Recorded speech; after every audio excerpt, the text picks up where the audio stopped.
Shall versus should, in compliance, clear rules, no audit surprises. Welcome! In this quick lesson, we'll nail the difference between shall and should, small words with big consequences. In professional writing, precision changes obligations. What sounds like a suggestion can become a binding duty. Many compliance frameworks and contracts use specific verbs to signal how strict a requirement is. If you pick the wrong one, you can create confusion, slow down approvals, or even trigger audit risk.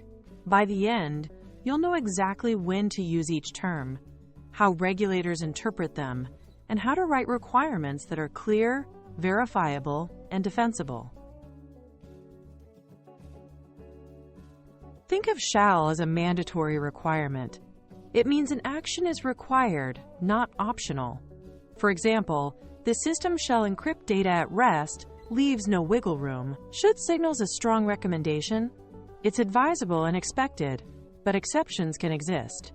Teams should review access quarterly, invites best practice with flexibility.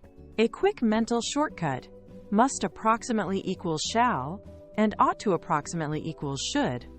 When stakes are high and compliance is measured, prefer shall. When guiding behavior or encouraging best practice without strict enforcement, choose should. In contracts and policies, shall creates an enforceable duty. If a clause says vendor shall deliver reports by the 5th, missing that date can be a breach. Use it for defining roles, actions, and timelines. The data processor shall notify within 72 hours. Keep language consistent. Avoid mixing shall and will for obligations. Will often describes future events, not duties. Clear rule: when you need performance you can enforce, write with shall. When merely predicting or describing, will is fine. Consistency prevents disputes and speeds legal review. In standards and internal policies, should guides best practice. It sets the expected approach while allowing justified exceptions. Example: administrators should use MFA for all access. If you deviate, you need a reason. Always document the rationale, the risk assessed, compensating controls, and approval. This turns an exception into a managed decision, not a silent gap. Reserve shall for actions that must always occur, like backups shall run daily. Using both correctly keeps your policy both realistic and auditable. Most major frameworks align. ISO IEC uses shall for a requirement and should for a recommendation. The same pattern appears in NIST, PCI DSS, and ITIL guidance. Treat the words literally. Regulators and auditors do. If a control says shall, they expect evidence of consistent execution. If it says should, they'll look for either adherence or a documented, risk-based exception. Knowing this map helps you read standards efficiently and write internal controls that mirror external expectations. If a shall control isn't met, expect a nonconformity or potential finding. There's no partial credit. When a should is ignored, you need a justification, risk accepted, timeline, and compensating measures. Otherwise, it becomes a gap. Always trace decisions with evidence. Tickets, approvals, risk assessments, and timestamps.